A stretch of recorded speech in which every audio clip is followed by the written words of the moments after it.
Principal Officer of the GIPF, and our esteemed Chairperson of the GIPF Board, Ms. Nillian Mulemi. And also joining us is Mr. Faniel Kisting, who is the Vice Chairperson of the Board. The aim of the session this afternoon, and while we are reaching out to our stakeholders, is to really unpack and officially launch the recently published annual report of the GIPF, and that it being an integrated report to say. We are here to have a conversation about our performance, about the challenges, and the opportunities so encountered during the year under review, which is 2022. And also looking forward to the last year of performance under this particular strategy period and beyond. So having said that, I really welcome our colleagues from the media who have joined us, a few executives of the GIPF, and more broadly, the stakeholders who are joining us on our social media platform, because we are streaming this live on our YouTube and also on our Facebook page. And just to maybe set the stage, Mr. Nuyoma, could you, since 2018, the GIPF has gone the route of reporting in an integrated fashion.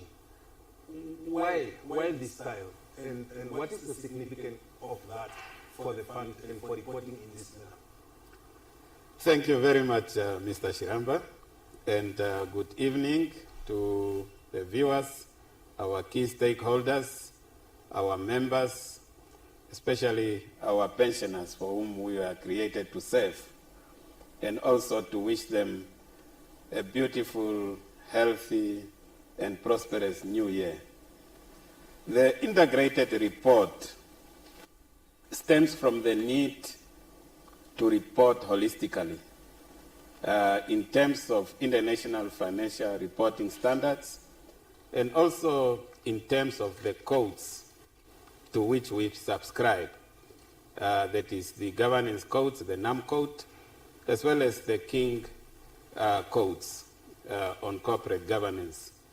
But also out of our own volition, we believe that it is fair that our members and key stakeholders do get a full perspective of not only the annual financial statements that traditionally has been what has been reported on, where we do the accounting and all that, but to go beyond where is value created and the purpose of why we are here, and to report on the strategic initiatives that have been carried out during the given year, looking at the business model, and also look at the impact it has broadly on our stakeholders, but also in the case of GIPF, considering its size, the impact it has on the socio-economic situation in the country.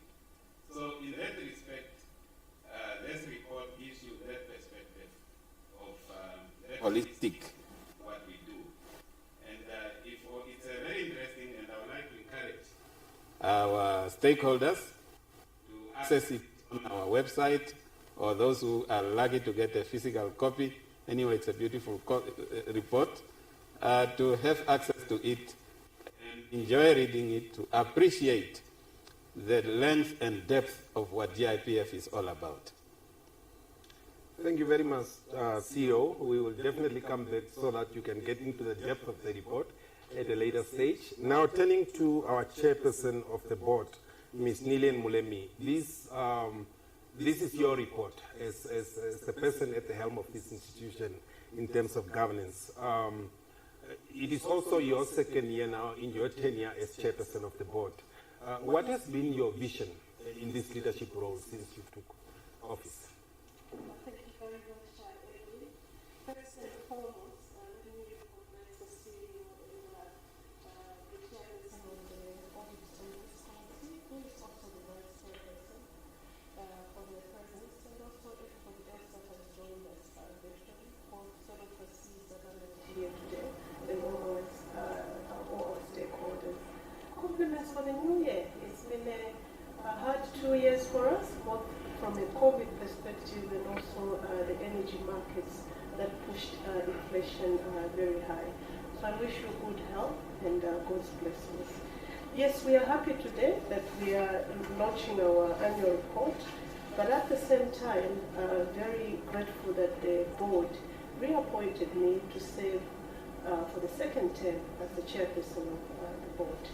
And this really speaks to the fact that it's a difficult task, but the board recognized that together we can work as a team, and they've elected me as the person that will support the work that we are going to do. First and foremost, on a personal level, my vision is to make sure that we encourage fellow females in Namibia to take such roles. We are available and willing to support those that are willing to undertake such roles. The GIPF is able to demonstrate that as a team, both females and males can work together, collaborate, and realize the vision of the organization. Secondly, for the GIPF, the size that we are, it's important that we put in measures to reach our stakeholders. So one of the key visions that we are going to drive going forward is to make sure that our stakeholders access our services. Very happy to report that most recently we've opened 4 physical offices. We intend to roll out more funds permitting, but also we are going to use technology to support that our members access us. We understand and appreciate that there are challenges when we use technology because this availability is driven by those that are responsible for it.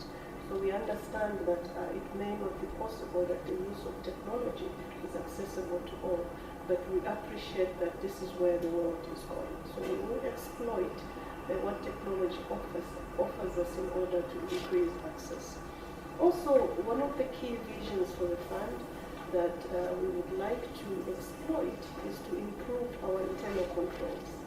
The size that we are also requires that our internal controls are strengthened. So we will work together as the board to ensure that where there are gaps in internal controls, we will do what we can to make sure that we mitigate them. Thank you. Thank you very much. And now I turn to our Vice Chairperson of the board. This is also your inaugural tenure to this board, which is a position within the board succession planning of the fund, which is quite applaudable. Mr. Kisting, you also oversee the Audit and Risk Committee, as so nicely put by the chairperson of the board. Can you tell us how has the fund fared in this space during the year under review? Thank you very much, Mr. Shirama, for the opportunity to address our esteemed members and also those that has followed the link on the various social media. Good evening to you all. The Audit Committee has the role of protecting, guarding, as essentially enshrined in our motto of to grow and to guard. The Audit Committee fulfills that specific role of guarding. And over my tenure, we have taken that role very seriously. And we have implemented various defense mechanisms to ensure that that role is not taken for granted, but it is lived out by the organization. Now, what does that role encompass?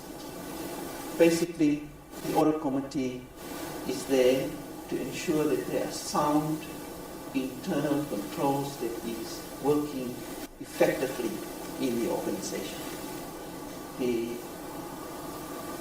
chair lady has already alluded to the fact that controls is important. It's one of the vision statements that she's made a little bit earlier, and we take that role very seriously. That is our defense mechanism, number one, or we call it defense line, number one. Secondly, to monitor the controls, to see that it's working effectively, operating efficiently, effectively, we need to have a fully fledged internal audit function that will be able to look at the controls, to see that they're operating, and to keep management on its toes. The third line of defense is our external auditors. The role of the committee in this is that we ensure that our internal auditors stay independent. They stay objective, and also that they carry out the function of external audit in a very effective and efficient manner. Another role of an audit committee is to ensure that what we present in our annual report here in front of us is accurate and is complete and serves the community in which we operate with integrity. It is necessary that we ensure that that information that we portray in the annual report of the GIPF is reliable and also credible. As a committee, of course, we oversee the audit function. One of those objectives of the audit committee is always to have a clean opinion. In other words, an unqualified audit opinion on which the members can rely. If we have an unqualified opinion as one of our objectives, then we can ensure that members can sleep peacefully because they know that the money is looked after and protected. One important element or defense line of an organization as big as the GIPF is the enterprise risk management function. And as an audit committee, and in my tenure, we ensured that we establish a fully fledged risk management division, which directly reports to the CEO, the office of the CEO, but also have a reporting line to the audit committee. We ensure that we cover the top risks in the organization and that we ensure that there are proper mitigation taken to address those risks that pose a threat to the sustainability of the GIPF. Furthermore, we ensure that all the information that's contained in this GIPF integrated report is factual and is accurate. The last one is we oversee also IT governance. The GIPF is a fund, the biggest pension fund in Namibia, and is IT driven. As a committee, we have to ensure that there are sound principles that guides our IT processes and also our software, protection of our software. It's also important that we acquire the necessary infrastructure that is needed to deliver top-class service to our valued members, but also ensure that our members' data is protected and that our systems are available at least 98% of the time so that members can access their benefits and their contribution statements at all times. Mr. Kisting, maybe while we are still at you, what are some of the significant risks that faced the fund during the reporting period? Just maybe that you could elaborate on a little bit.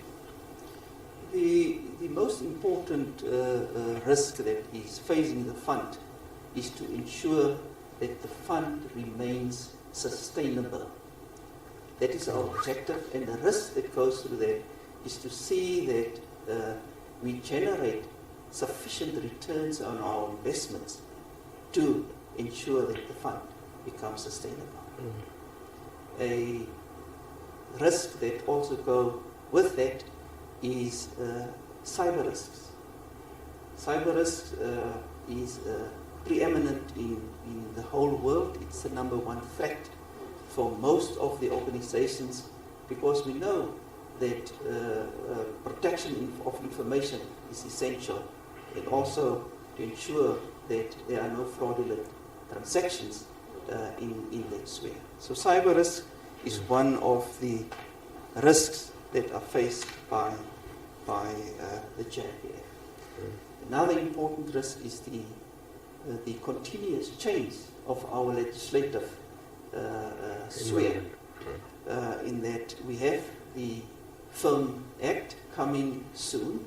I know that it has been postponed several times because of the various operating measures that are not in place, but the Film Bill or Act will have a significant impact on the GIPF, and we have to be ready. And already we have, as a committee, ensured that when this Act is introduced, that our systems are in place to deal with the requirements of this Act.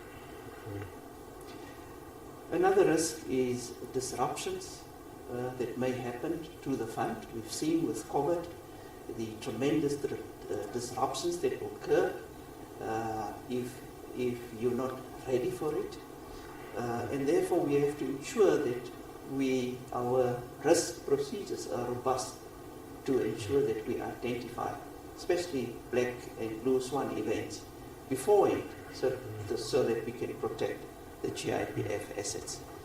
The other element of that risk is to ensure that if there are disruptions, that we can still continue as a fund giving our services. And that's why we must have contingency plans in place, business continuity plans in place. We need to have disaster recovery sites so that if something hits us in the cyberspace, that we have an alternative site that we can operate from to continue to deliver excellent services to our members. Data quality is an important aspect. If our data is wrong, it means that we will pay wrongly to our pensioners and members. We have engaged, and maybe the CEO will talk later about it, on our own biometric system, which will help us to ensure that the quality of our data will improve. Previously, we were dependent on the NEM Post biometric system, but last year we have budgeted for funds to acquire our own. It has been implemented, and as I sit here, I understand that everything is running smoothly. Members' verification is taking place as we speak. Of course, there are other risks in the investment sphere. Selecting quality, reputable investment managers is our priority. If we select the wrong investment managers, means that our funds will not grow as anticipated, and we might lose some of our funds. So the committee must ensure that there are procedures for electing the right investment managers, and last year we've already started as a board to see to it that there are proper policies in place to ensure that we appoint the right caliber and reputable investment managers, both locally and internationally. One big risk that we're facing is the fact that our benefits are currently exceeding our contributions, meaning that the contributions can't fund the benefits as they occur on its own. This is something that worries us a lot. I'm sure that all trustees are having sleepless nights when it comes to this. So our investment committee was tasked to ensure that we appoint the quality investment managers and set the right asset allocation model to ensure that there is proper diversification in our investments to ensure that we protect, but also at the same time help. For the past 3 years or so, we have been reliant heavily on our investment income to sort of help us where the contribution shortfall is evident. So we make use of our investment returns to pay also then the benefits that we need to do. That is in short, Edmund, the risks that are faced by the fund. Okay. Maybe staying on the governance issues, I just quickly want to turn to the chairperson. During the review period now, as contained in this report, what were some of the key developments and activities that the board was really tasked with that you could elaborate on? Thank you, Edwin. The board was very busy during the period under review. First and foremost, I'm happy to report that the board operated a full complement. So we had all board members that were supposed to be on the board fully appointed. So we operated at the full complement of the board. Very happy to report that all those that we knew were provided with the necessary induction, and where we saw opportunities to train the board, we also make sure that the board were given an opportunity to be trained so that they have updated knowledge on what is happening in the pension fund industry, as well as, most important, giving them an opportunity to network with peers within the industry. I'm also very happy to report that during the same period, the board undertook a board evaluation, and the outcome of that board evaluation was analyzed, and where we saw gaps, the board put in measures to make sure that the gaps that we observed were closed. One of the gaps that we picked up, which was staring in our eyes, we knew about it, but it's always nice and important when an evaluation confirms it, is a matter of succession plan.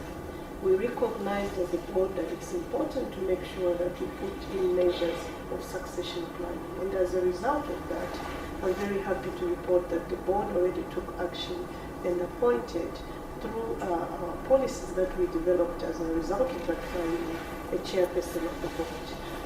That is very important, that matters of corporate governance business take place at all material times in the event that the substantive board chairperson is not available, or when you are planning for succession, you know that you can rely on the chairperson if they are so available.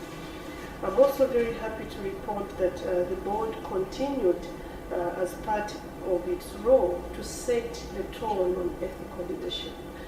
Corporate governance requires that as board members we dictate that at all material times we apply due diligence and of course ethical considerations in all our dealings, and the board continued doing that. I'm also happy to report that the board, in the spirit of ethical consideration and improved governance, we approved a couple of policies. I'll just mention a few here. You're very welcome to go through the report to give you more information. We approved the succession planning and talent management policy. We revised and approved the whistleblower policy. We revised and approved a couple of internal policies, some of them pertain to how we manage our investments, as alluded by the chairperson of the audit committee.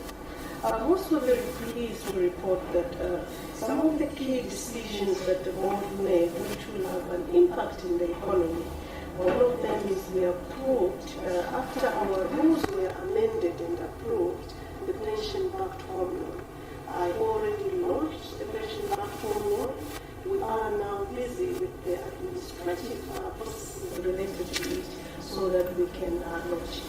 You can imagine that such a policy, for it to be launched, or a benefit to be launched, it requires that all stakeholders are consulted. It has an impact on the taxation system of the country, but also it has an impact on the administration of the human resources governance of the government. So once all those consultations are completed, we should be able to fully launch it.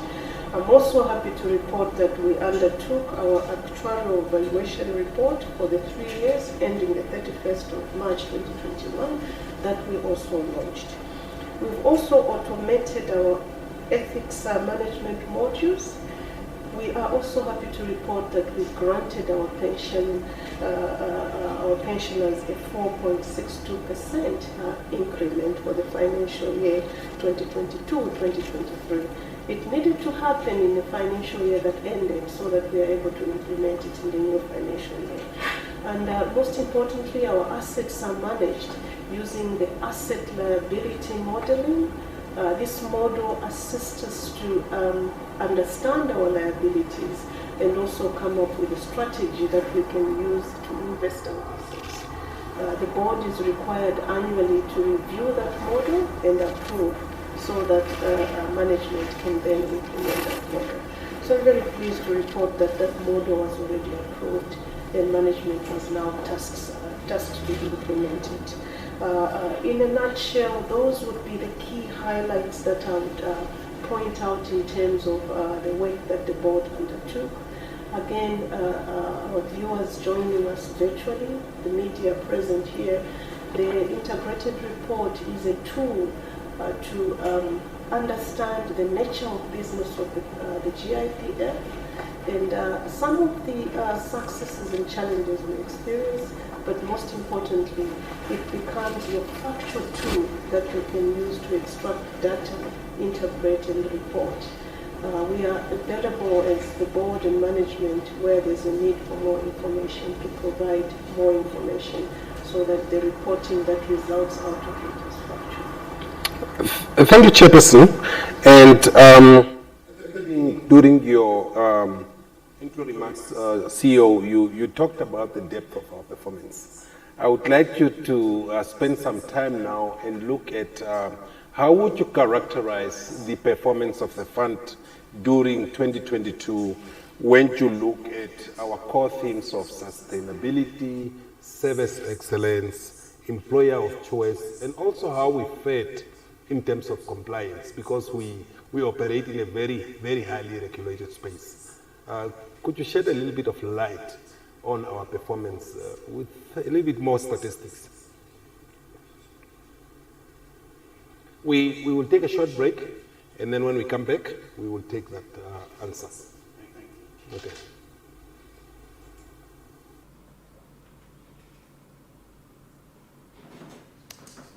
I think, CEO, back to you.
Welcome back, everyone, and hopefully you enjoyed the short break.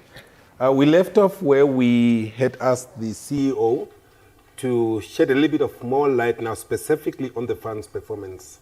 How would you characterize the way we performed against our set themes of sustainability, excellent service, employer of choice? I know the vice chair of the board talked a little bit about our audit and risk space, but how about compliance? How did we do during the under review? Yeah, thank you, and welcome back. And perhaps before that, I would just like to add to what our chairperson has said regarding the full composition of the board.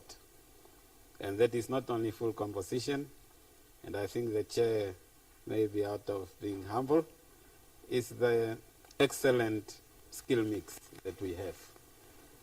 If you were to look at the caliber, what we have on the board, you see such a good result and good performance, and have made the fund as a corporate citizen among so many, not only here but also globally. Regarding the performance during the year, first of all is to understand the context. We are 2021-22 is the year under review. 2021, we were still in the midst and grip of the unfortunate pandemic called COVID.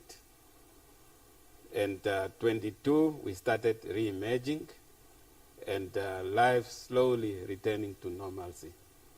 So that has to be understood in that context. So many economies were still under strain, ours not spared, and all those who play in it, including economic actors like ourselves, also had to bear the brunt. But fortunately, due to the policies that the trustees, the fund has set, we have been able to continue on a growth trajectory that is positive. Let me start, first of all, with the pillars that we focus on. Maybe for the external stakeholders there, in the strategic plan of the fund, and we work on a basis of a plan, clear strategic plan.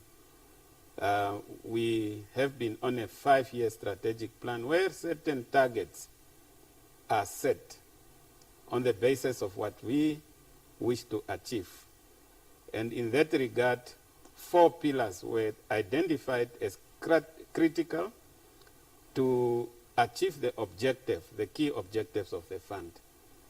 And those are the ones that our facilitator has highlighted. The first one is the pillar on sustainability. And this, to me, is those pillars you need to have under control.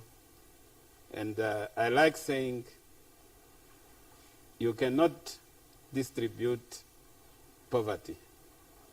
This is the pillar where we have to have our wealth creation, on which basis we are able to sustain the operations, and most important, to keep to the promise that we have made to our members, and that is to pay them on a monthly basis what they are entitled to.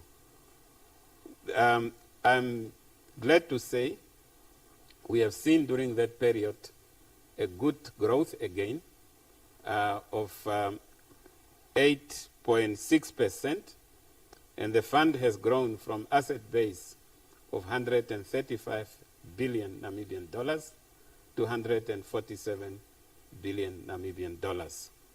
And under the circumstances I highlighted earlier, we deem it as a reasonable and good growth, because we are able to sustain our promise of covering our liability. And secondly, the chairperson has highlighted that there was an actuarial evaluation performed during that time. And we as a pension fund need to ensure as administrators and most important trustees that we have our liabilities under control and that our assets are able to meet those liabilities, short, medium, and long term. In that respect, the funding level that is, if you were to take the liabilities and the assets, we are well above.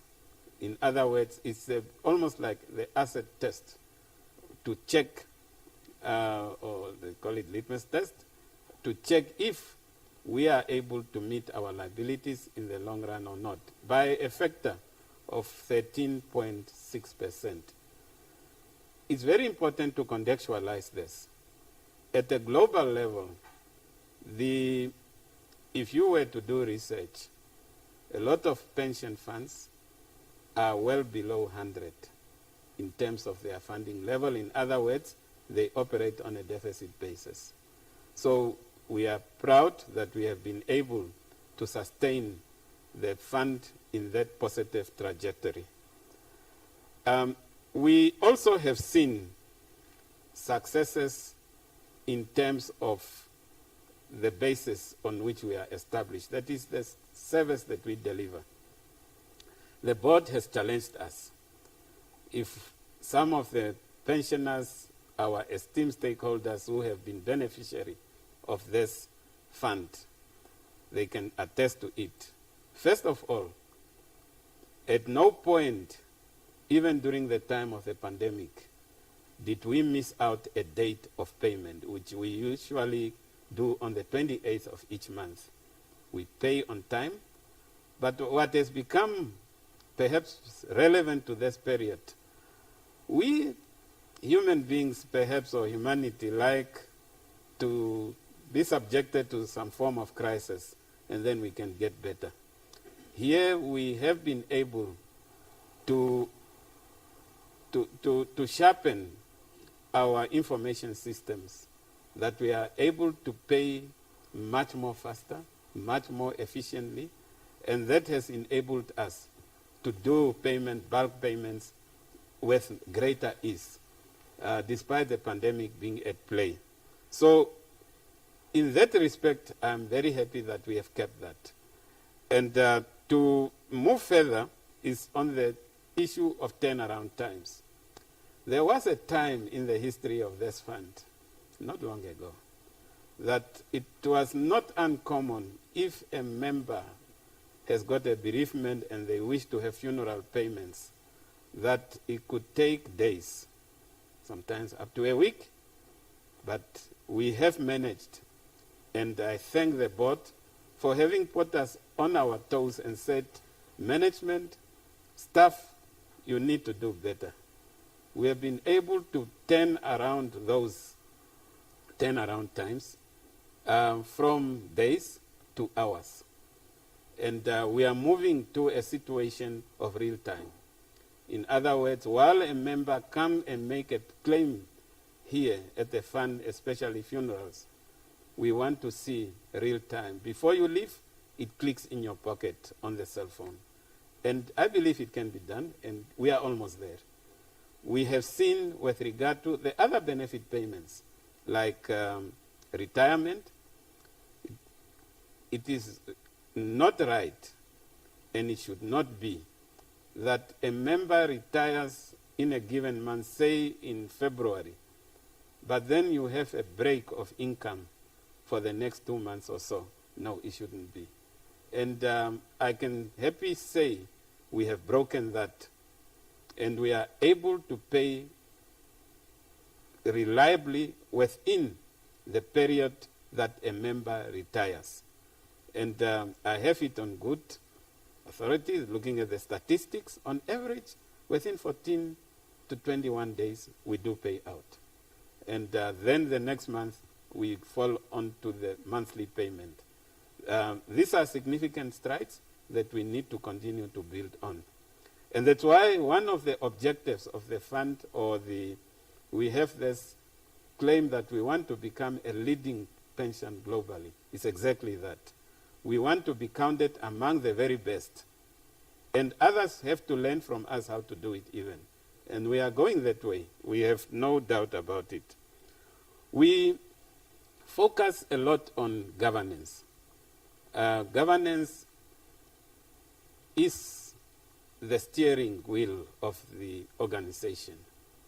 We have an excellent board, and I thank God, obviously, for giving the wisdom to the appointing authority to give us such a good board that is having high level of integrity, but also the wisdom of steering this huge ship responsibly and in the right direction. So, but that being said, the chairperson has already highlighted what the board has done in the governance arena. One of the key highlights that came out has been the whistleblower policy that was adopted during the year under review, and most important, how to operationalize that through the ethics help desk, where any whistleblower or anybody who wishes to report any wrongdoing that is committed by GIPF officials or associates or whatever can go reliably and comfortably go on that anonymous line, call, or do whatever they need to do and report the matter accordingly. So we have done that, and I'm very happy that we have done that to ensure that we give the confidence to our stakeholders that they have a shoulder where they can go without having any fear of reprisal. We also would like to report with regard to the issues of our own people's management issues.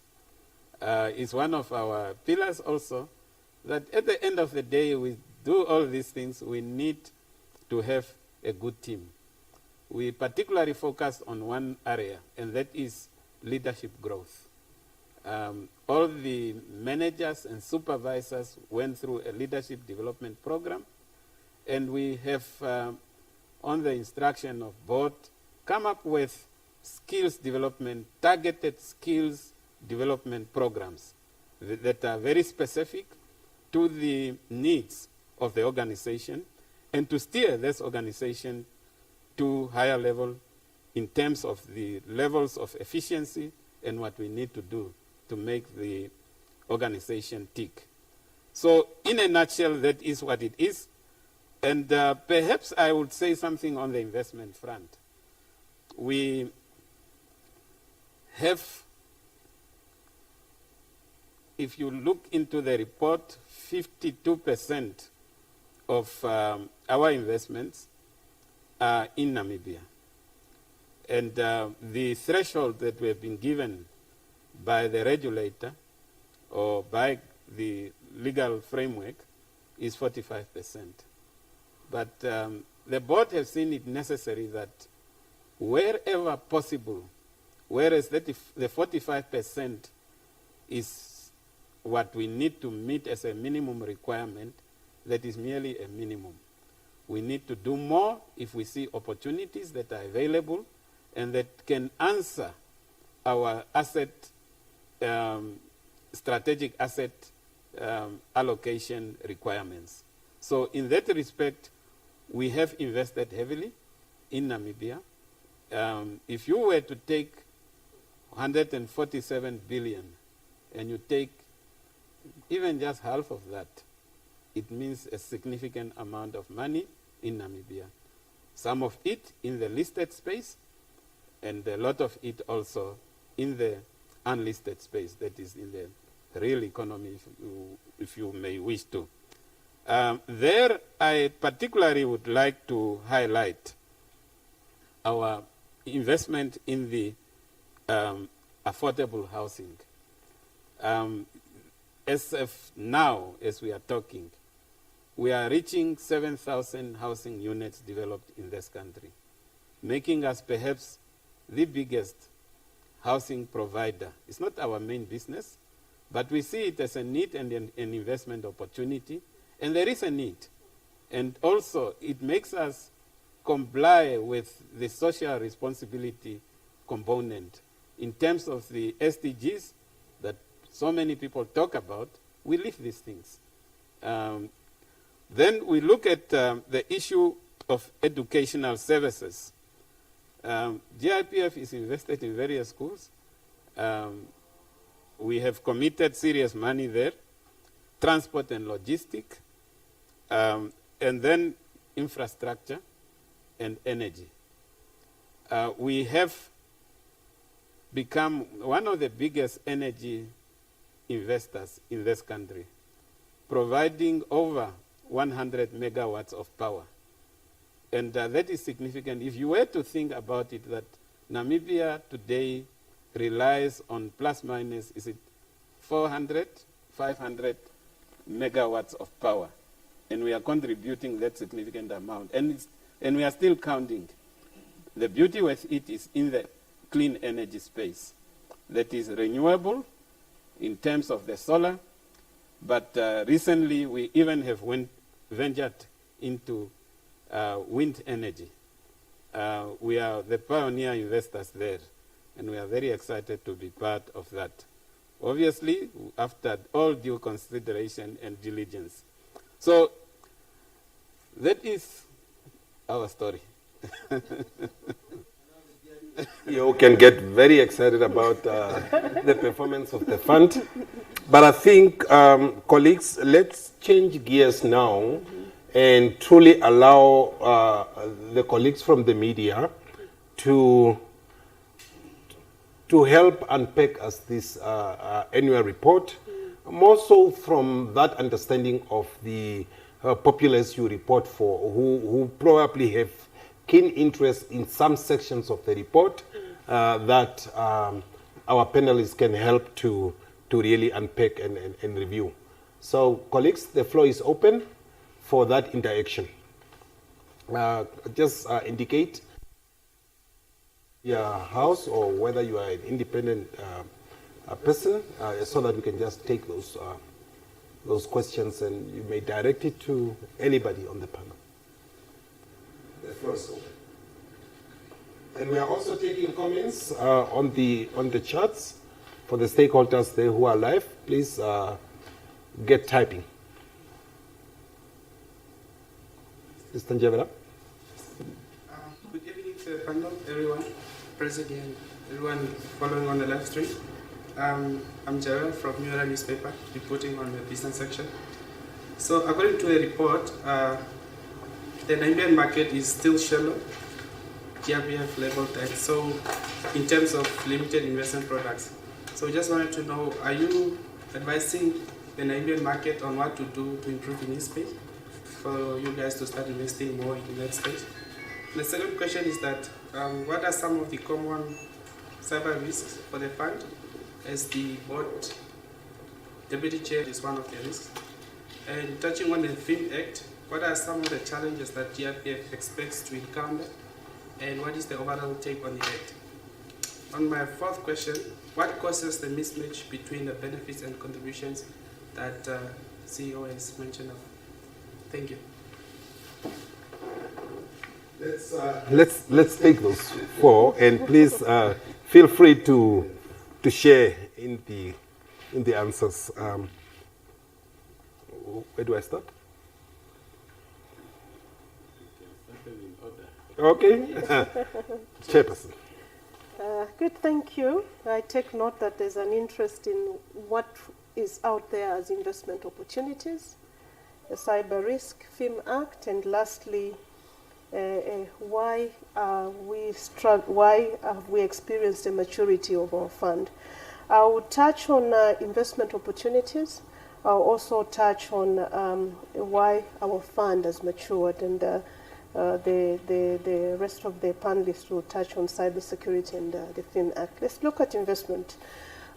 Investments, if you think of it as a subject of interest, you are really looking at opportunities to create wealth. So you're looking at sectors of the economy that if you put money in, you are able to get a return on investment. Fortunately for Namibia, When you unpack the economy as a whole, there are various aspects of the economy where you can gain value.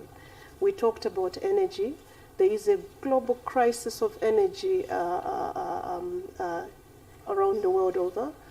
We can immediately look at our neighbors that have experienced a diminished supply of energy for many years. At the moment, they're talking about moving the level to unprecedented levels, I think level 5 of blackout. This is a huge risk for everything that happens in the economy. If you don't have energy, you can forget about growth. So we see opportunities in energy as a sector that we can invest in. The CEO has highlighted the fact that we've been very active in investing in renewable energy, particularly those that are driven by solar support and of late the wind. We also recognize that there are other energies that are coming on board that will offer a sustained supply. Hydrogen is one of them, and of course the huge discoveries of oil and gas offshore Namibia, they also present opportunities for investment. So energy is a key sector of interest for investment. Agriculture is one of them. Agriculture is also another key sector for opportunities for investment. Housing, we've demonstrated that we are very exposed to the housing sector, but we also know that we haven't yet met the existing demand. So housing is another area that we see opportunities. Logistics is another area where we see opportunities. People that have interest in the logistics business, the economy is driven by having vibrant logistical support. Manufacturing is one area of key interest as well. We cannot continue as an economy export jobs. When you invest outside the country, you are literally exporting job opportunities. You are, all that you are getting is very little. It's a return on investment. That's what you get. But if you invest domestically, you manufacture, you add value, you create employment, you pay taxes, and you improve the living standards of the country. Health is another area. There are huge opportunities for investment in health. We are also exposed in the health sector. COVID also opened up lots of opportunities. There was a time in point when oxygen was in short supply, just because we are dependent on external markets.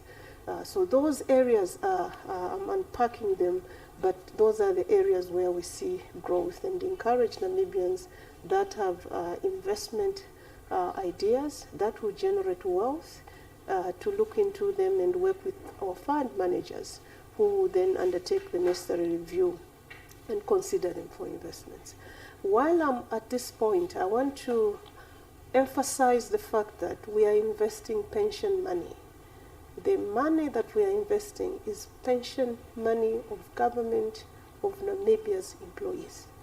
The chair of the audit committee is emphasizing the fact that as we invest, we are going to be strict on governance, because we have an obligation as a board when we invest to recover our full investment and the return on investment that you promised us.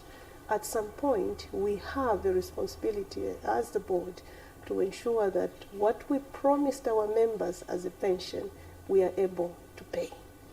I'll now move to the next item, which is the maturity of the fund.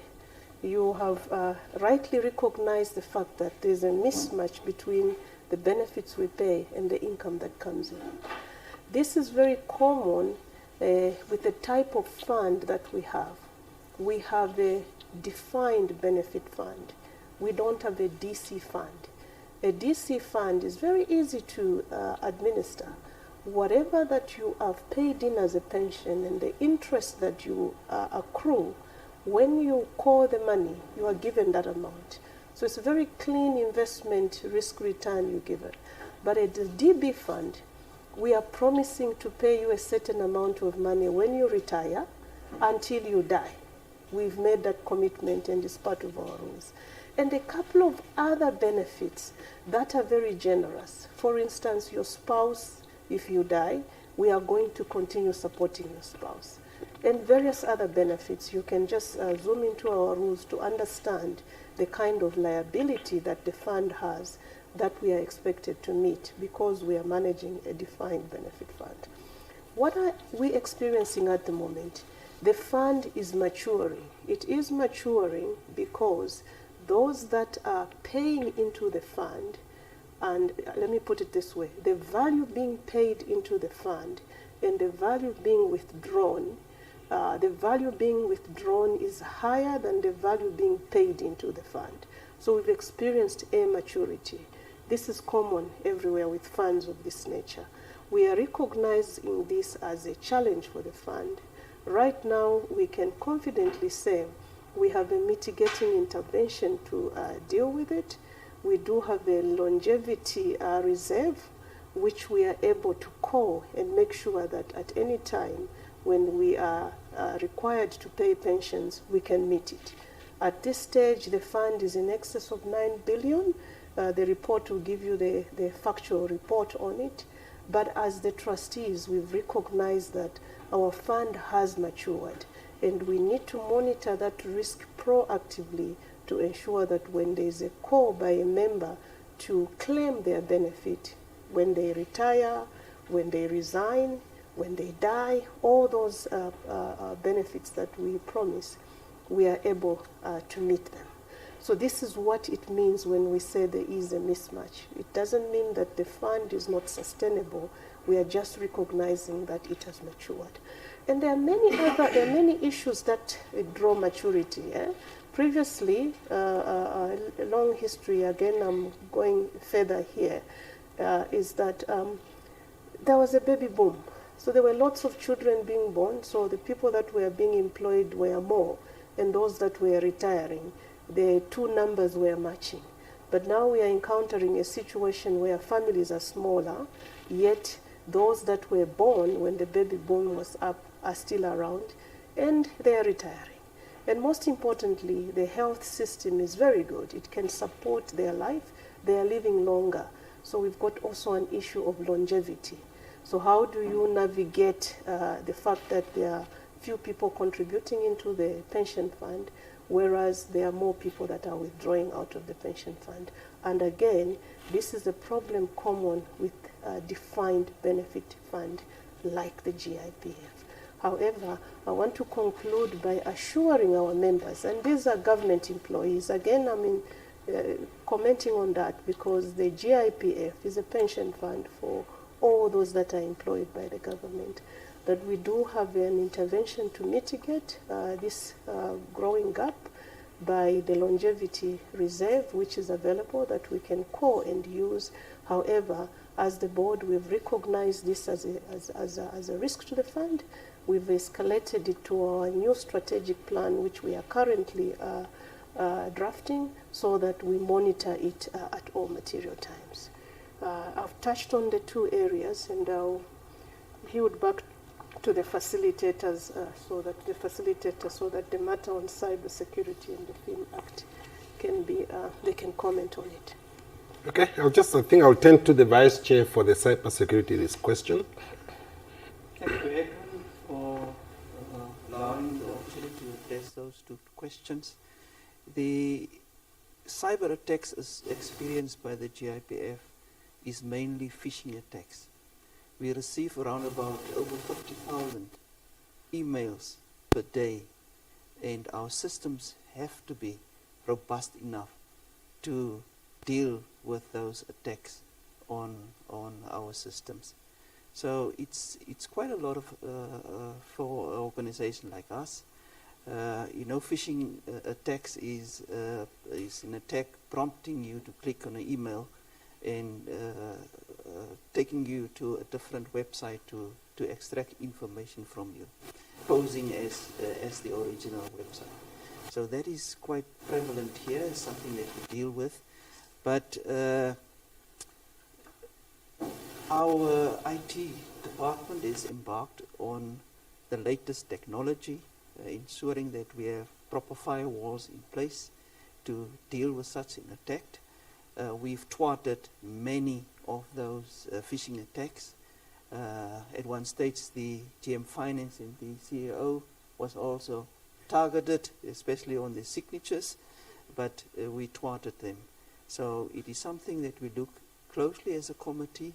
We get the statistics every quarter from our IT department, and we ensure that our, besides having the firewalls, that our employees are made aware through training videos that we have on a monthly basis to ensure that we know what to look for, what to click on, what not to click on. There is awareness around the GIPF to ensure the safety of our data. Of course, we invested tremendously in the 21-22 year in upgrading our software, but also replacing some of our older infrastructure, IT infrastructure. It makes us vulnerable when the infrastructure is old and the software is old, which means that we cannot deal effectively with cyber attacks. But up to now, we've thwarted all of them. We are busy upgrading our systems, both on the software and hardware side, so that we can stem those. And you are never fully bulletproof. These perpetrators are always one step ahead of you, so we need to be very diligent when dealing with things and ensure that our systems remain as new as possible. It costs us a lot of money. It contributes to the high cost to serve ratio, but it is needed. We can't live without that. Can you just repeat the Firm Act question? What is the challenges that GIPF expects from it and the overall on it? From the audit side point of view, for us it's more the challenge of the shortened reporting time. So we have to, in terms of the new Firm Bill or Act, report within 90 days to the regulator our financial report and results. Currently, it's around about 6 months. So you can imagine that if we have the report now in 90 days, from March, that gives you, end of June we have to report. It's quite a very short space. It will take tremendous effort from us to produce our financial results in that space. And the board has realized that and has come up with innovative ways to address it. We have, as from last year, embarked on an interim audit whereby we already start the audit early January for up to December results, so that the bulk of many of the transactions are already audited by the auditors, leaving us with the year-end audit when it starts only with a few months, January till March. So that is one of the things that we have implemented to see to it that we stay within that. CEO, I don't know whether you want to talk about the other aspects of the Act. Yeah. No, thank you very much, Mr. Kisting, for Chairperson for responding to the questions. And that's what I'm talking about when I said we have board with us. Regarding the FEMA, first of all, let me just put it in context that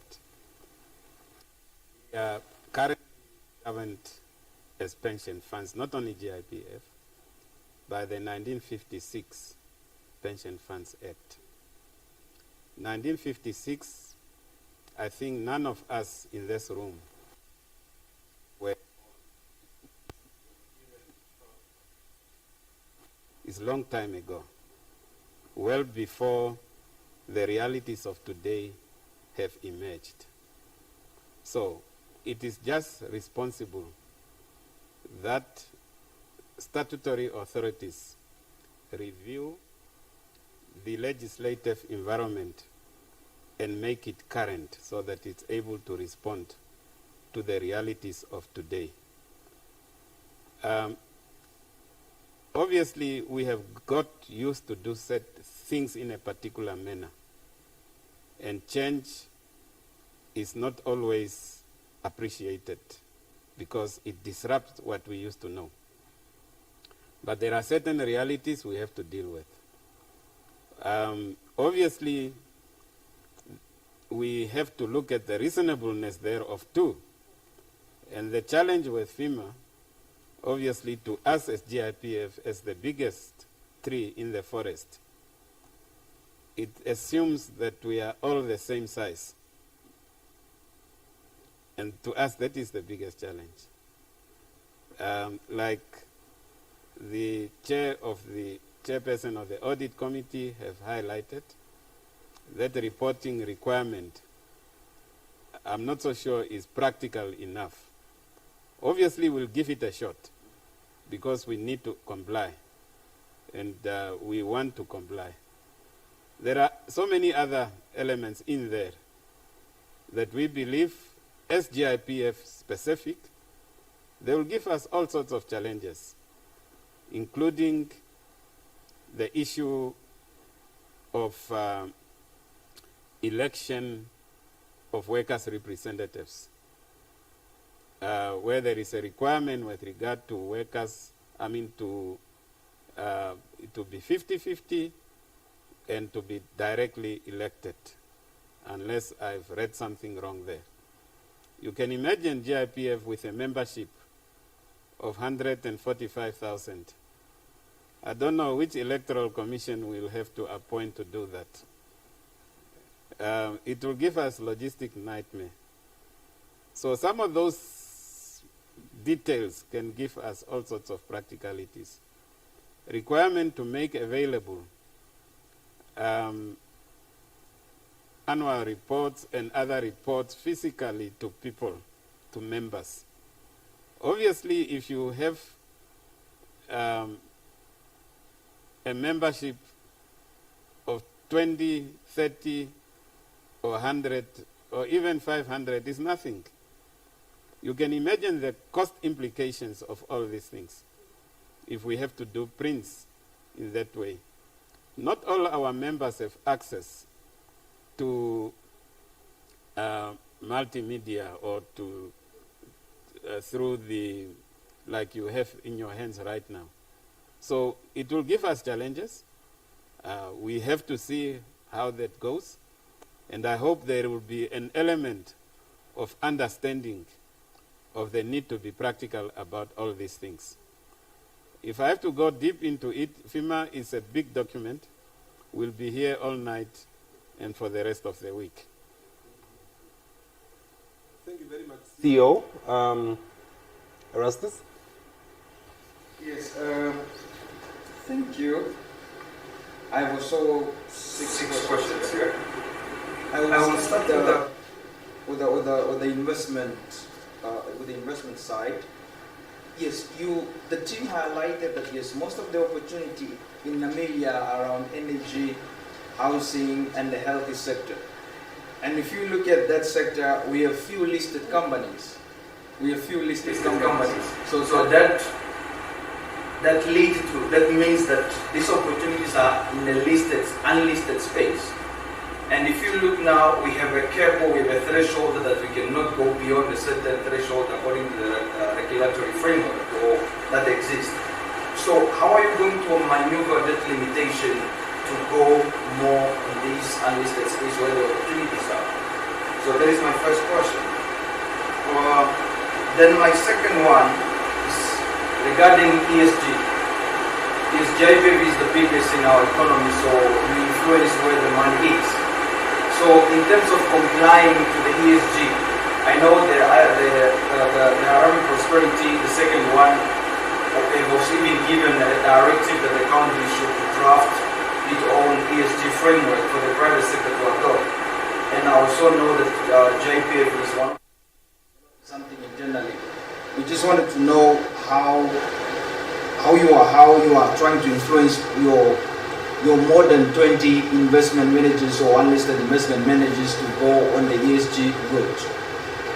Then, maybe just something also maybe some people might be interested. Also, if you look at the management fees, they've also increased. they've also quite increased. Maybe just also to elaborate what is causing or what is pushing up the cost.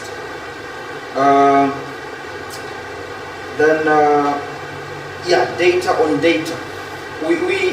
Yes, as the Vice Chairman indicated that yes, you are doing great in terms of containing the risk which is emanating from data.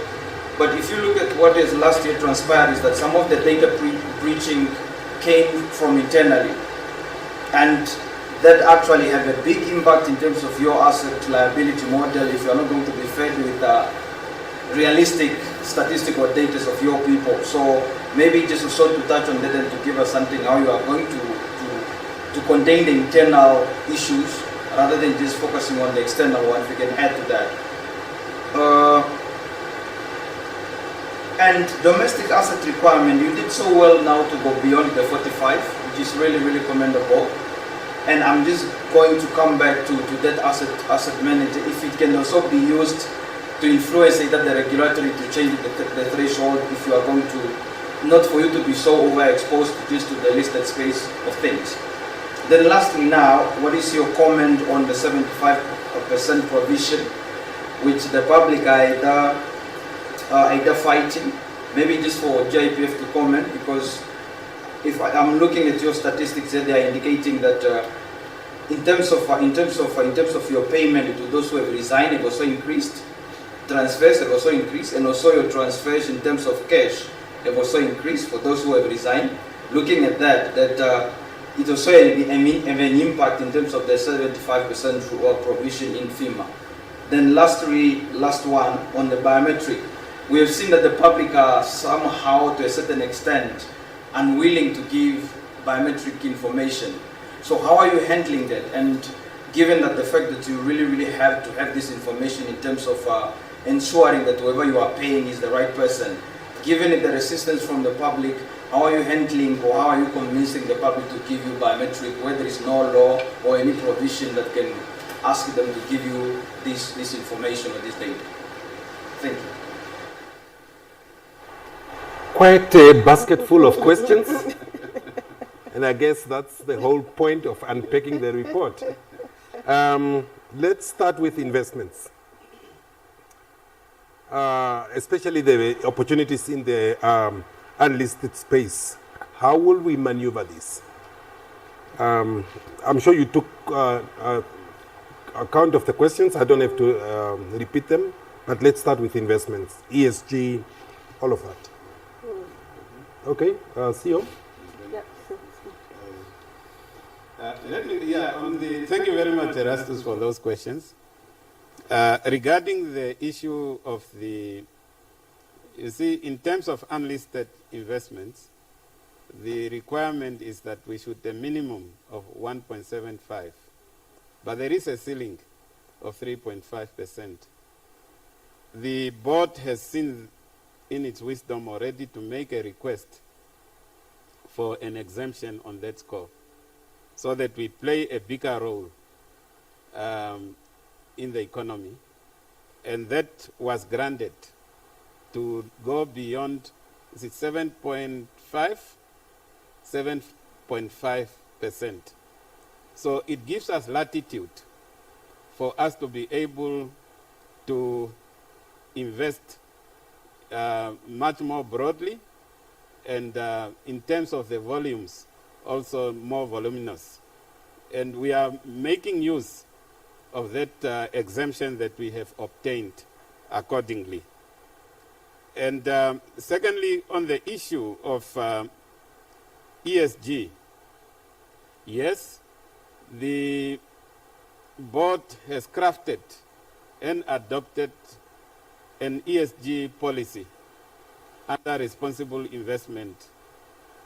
This was really a formalization of our signature already in 2012 to the UNPRI, which is United Nations Responsible Investment Principles. We were number 1,000 then when we signed up.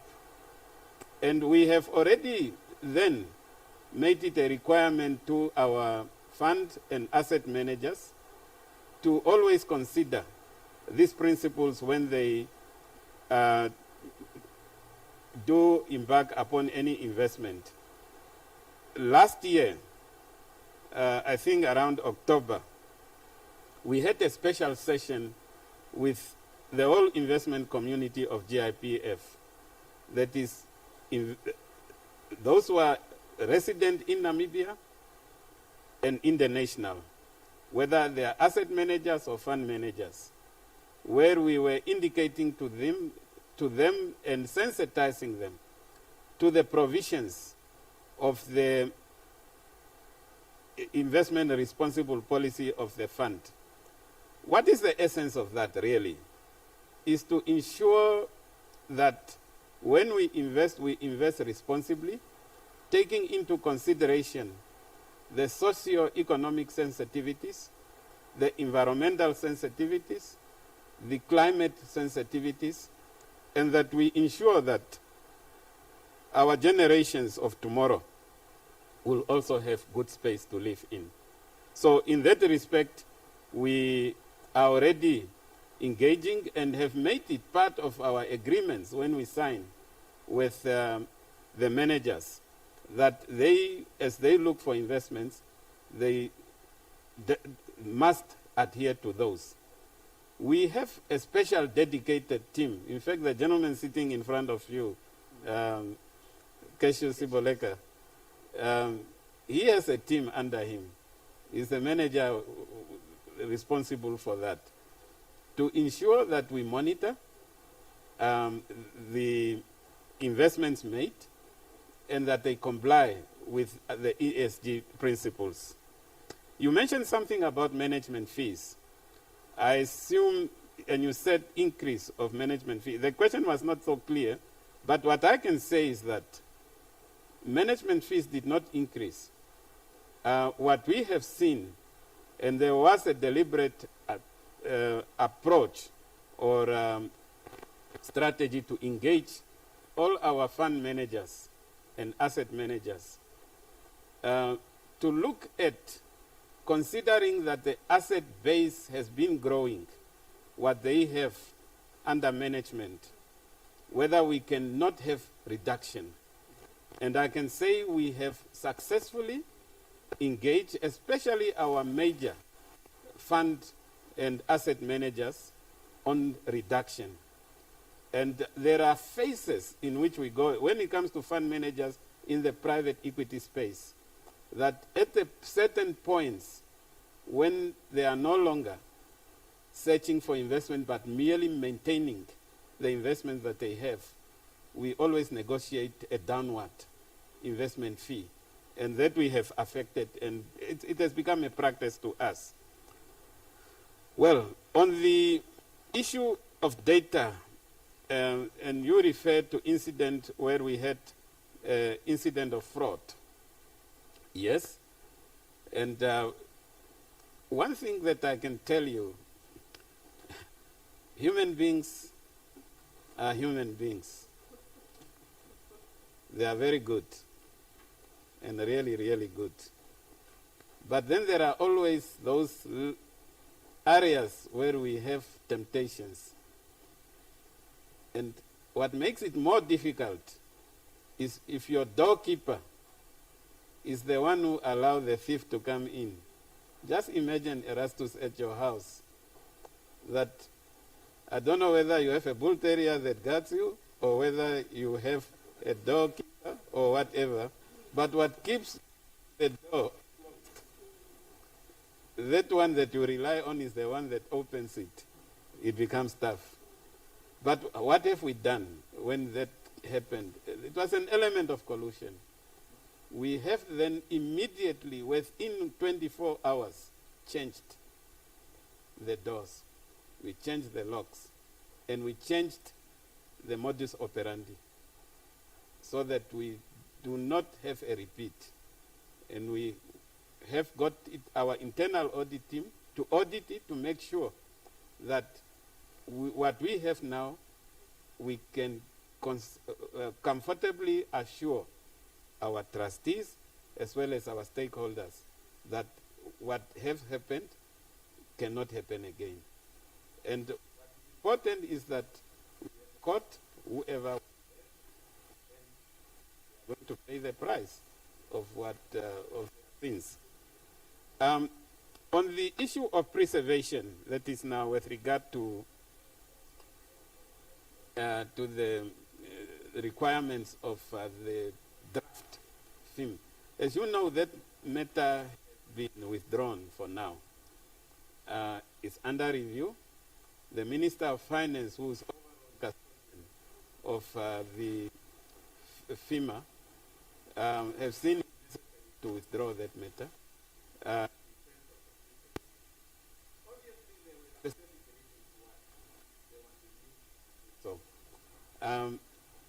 From our side, we went on a survey of our members' opinions and to understand how they feel about it. But most important is to educate what it's all about.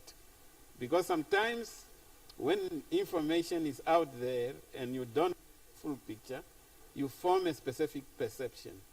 And it is necessary that, it was necessary that we share the correct information so the correct perception is formed. Which way will it go? The jury is still out there. As you know, there was a committee of eminent persons that was appointed by the Honorable Minister to look into that and to collate all the information. I assume us included will then make a recommendation, and the appropriate authorities will then entertain what to do, what is in the best interest. That's really the way it is at the moment. On the biometrics, thank you very much that you've asked that question. My first remark on that is that I would like to encourage all our members, to those who have not yet enrolled, to do so as soon as possible. We have a deadline of the 28th of February, and that deadline remains unchanged. It is necessary to re-enroll so that you are able to be counted as a member of the fund. Otherwise, you will not be counted, and we assume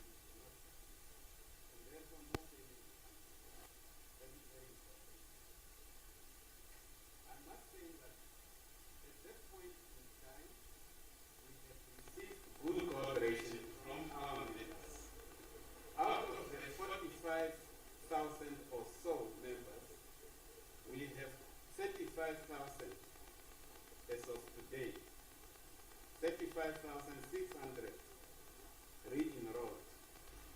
We have a deficit of just over 9,000. I would like to encourage those to come forward. I've also noticed that in those who have re-enrolled, 35,000, 21,000 are female. Only 14,000 men came forward who are our members.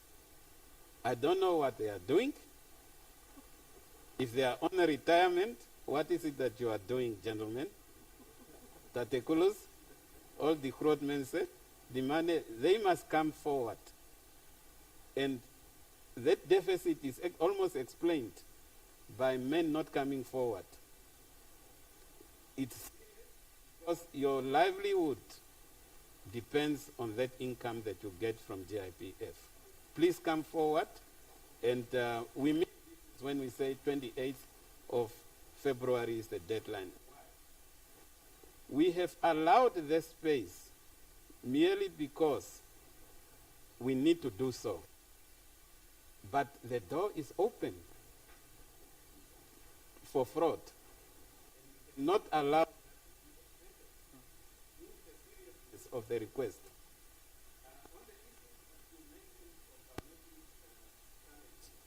I can say safely that with GIPF we haven't experienced that. It's not the first time. We all along had a biometric system with fingerprinting. But what we are doing now, we added facials. Do you know why? in order to avoid conduct in event we have a pandemic like the one we had now. The point of printing the finger thumb on the machine can become a risk. But with the facials, you don't need to print. It's merely to look into the camera and it will tell, yes, indeed, you are a member. Or you look into your own mobile device and then it will be able to register accordingly. So in that respect, we would like to say it is safe. Your information has always been with us. Anyway, you need the money. It's your money, but for your money to be paid correctly, we must know it's you. Otherwise, how would we know? So that is really with respect to the issue of biometric. Thank you very much. Thank you very much. And I think also, just to add to that, at the end of the day, we will also be able to know whether really we were dealing with the right numbers or not. It's also part of the cleaning up process. Sir, any questions from you? Oh, yes. Yeah. Good evening, everyone. My name is O'Brien Smith, journalist for the brief. Basically, I'm not sure if I'll be deviating from the whole financial report here, but I was just intrigued just to ask, I think last year there was a report that GIPF was claiming some amount from Stenhoff Group South Africa. So I think earlier last year there was, I think, 326 million that was, I think, reportedly recovered from, I think, I'm not sure, they also need clarity whether it was a total investment of around 670 something million there. Have you perhaps made some progress in recovering the whole amount, or where are we now? And then also, I think you initiated a legal claim, where I think you were claiming around about 729. Can you also please get an update of how far is that process and how much have probably been paid from this claim if successful? Thank you. What's the second question? The second question is on the legal claim that was initiated. Legal claim. Legal claim. Against Stenhoff? Yes, yes. Okay. Of around 729 somewhere. So I think the CEO can take that Okay, one. CEO, if you can We take should that. have a factual. Maybe just to Okay. considering this risk also that we see, and I'm sure you have made some other steps that you have put in place. How are you going to make sure again, maybe if, I don't know if you covered that part before I joined the meeting, but what measures have you actually put in place to make sure that all your investments going further into the future are actually secured, all the risk is minimized? No, thank you very much, O'Brien. Yes, the unfortunate incident of Steinhoff, which lost value, and this is not a GIPF restricted issue, it is a market issue. In other words, most of pension funds and institutional investors who were invested, especially on the Johannesburg Stock Exchange, suffered the reduction in value because of that. That was already factored in our annual financial statement of the year when that incident happened. It's about 5-6 years ago or so. What have we done? We immediately also then took upon ourselves to see, first of all, engage with the fund asset managers who were involved and to investigate whether there was any form of negligence from their side, considering the movement of Steinhoff, the management of Steinhoff, and all these things. We did an investigation, and some of that investigation, we still have engagement with some of those asset managers. Now, in terms of the recovery, well, the investors decided to form in unison an approach through a legal claim. And that legal claim, in terms of progress. It has made substantial progress. Values, I don't have, unfortunately, the value with me right now, how much was agreed at the end of the day to be refunded, but we are in the queue. That will also be a beneficiary. We are constantly, our legal machine is hard at work to make sure whatever value we lost during that time is refunded or recouped. And so that process is still ongoing. It's an international process. It started in Europe, and then it came to the courts in South Africa, because Steinhoff has got an international wide span. What are we doing to reduce these risks? Immediately when it happened, and we engaged those fund asset managers that were involved, they also then had to deploy mechanisms of monitoring the investments in which they do, to make sure that on a regular basis they are certain in terms of the audit work that is being performed. Because here we were being misled through audits, and we, at the end of the day, realized that the audit were played around with, and that the figures that were reported were in fact not necessarily reflecting the reality. So in respect of that, those mechanisms have been put in place to make sure that we do not have repeats. But then you said something that to make sure that investments never, there is never in investments, I would just be realistic with you. All investments that you place, there is always an element of risk. But what is important, what do you do to mitigate these risks? And you then, on the basis of the learnings of history, the learnings of yesterday, you devise new mechanisms of protecting yourselves. And that is, including even ourselves here, we have honed up our skills to be able to have greater insights and monitoring of the investments that we do. The gentleman you are sitting next to there is managing our investment back office, where they analyze, having brilliant, good minds there, young minds, that make sure that they understand the between the lines, they understand the dots, they understand the commas, and most importantly, the figures, whether they read correctly. So that is really what we are doing, and we'll continue to always improve on how we do things. What was yesterday would not be tomorrow. Thank you. Maybe just a quick one before. Just to be precise here. So you mean to say, so far since that process started, we have only recovered that 326 million, and then that's where we are standing? What I'm saying is that it's an ongoing process. The claim finalization and delivery thereof is still to be completed. Thank you very much for those questions. And as we are winding up now, there is a question online, and I will quickly read it. It's from Faith Ohole, and she wants to know, Mr. CEO, kindly elaborate on the pension back home loan. Are we expecting to get home loans straight from the GIPF, or what is the point here?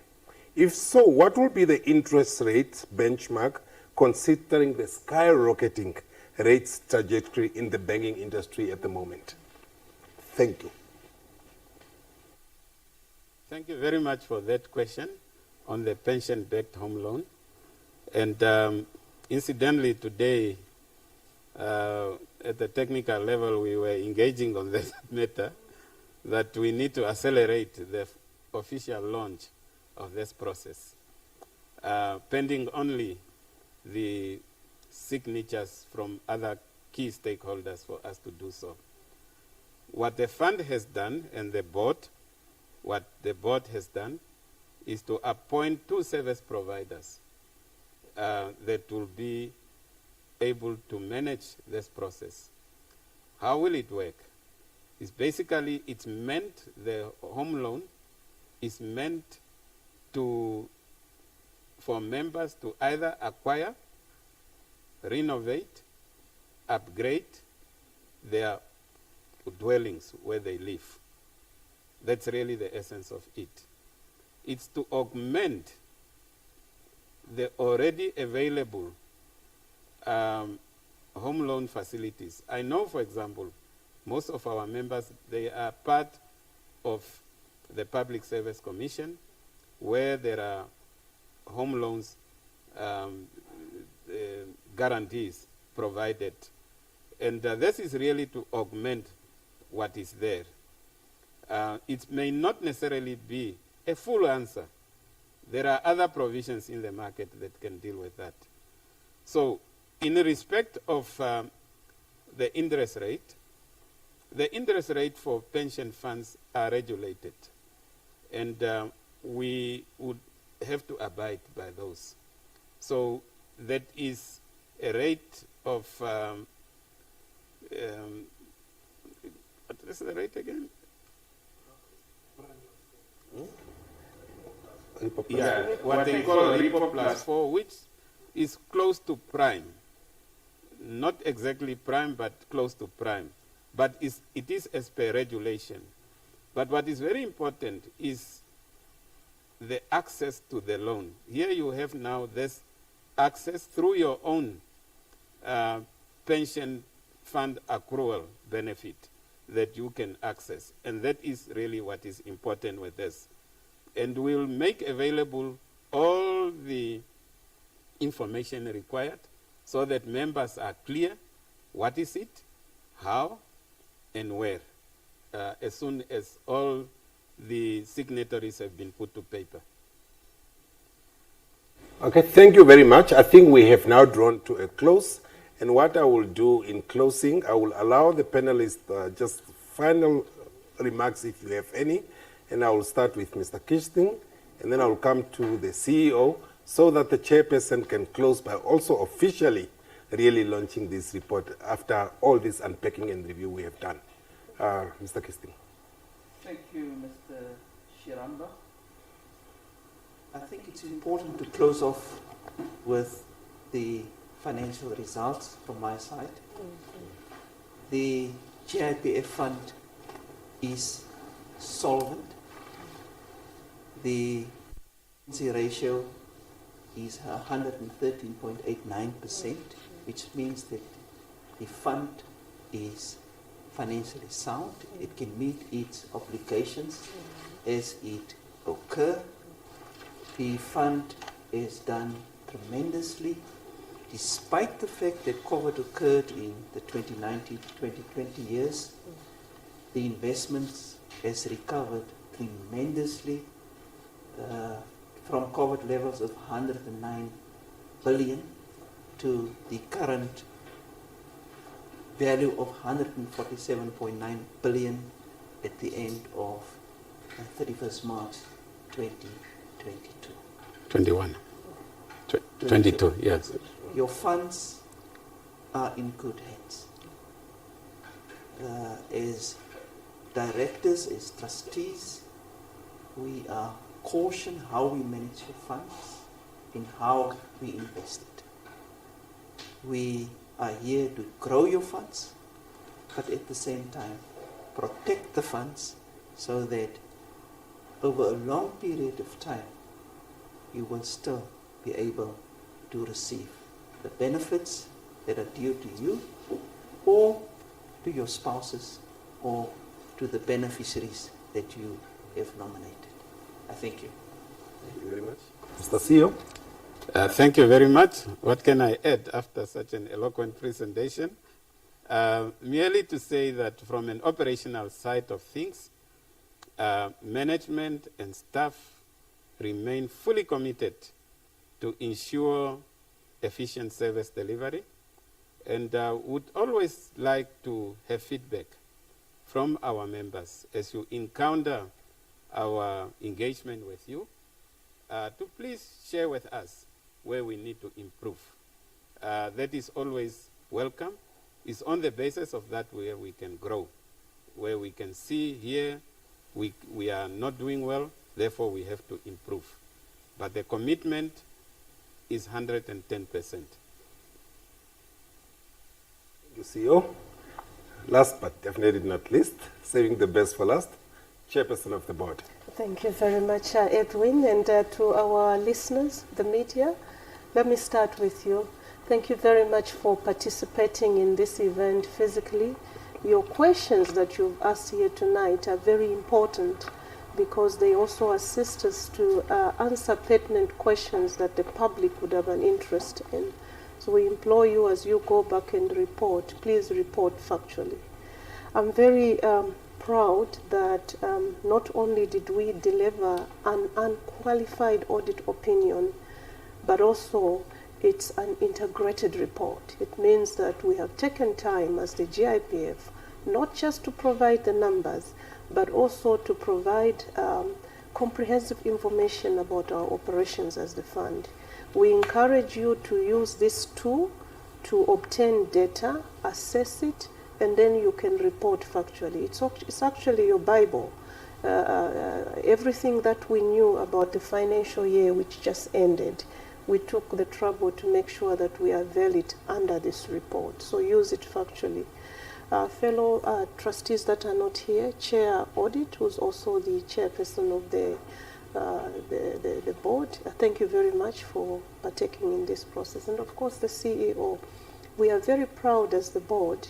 The board is thanking, the CEO is thanking the board, but we want to thank the CEO. Managing a fund this size is complex. Auditing it is very complex because of the nature of our investments. So when we are raising a matter of concern that will be required to audit in 3 months, yes, we would attempt to do our best, but we recognize that our audit should be a tool that if you pick it up and you read it, you ask me a number in the middle of the night, I'll be able to tell you because the figures are there. So we're very proud of our finance team. The GM Finance, I don't see him here. They are the team that spends sleepless nights when we have to be audited. So we really thank our staff members for working hard and making sure that as a board, we deliver on our responsibility, which is to make sure that we deliver an audited report that we can share with the public. At this juncture, I am very proud and happy that the report is available, and we hereby officially launch it. It's available on our website. Hard copies are also available. As the CEO said, we are, as the board, always wanting to innovate and do things better. The mantra in the board is we don't want to think outside the box. We want to think outside the building, because then we can make better changes to serve our members. I thank you all.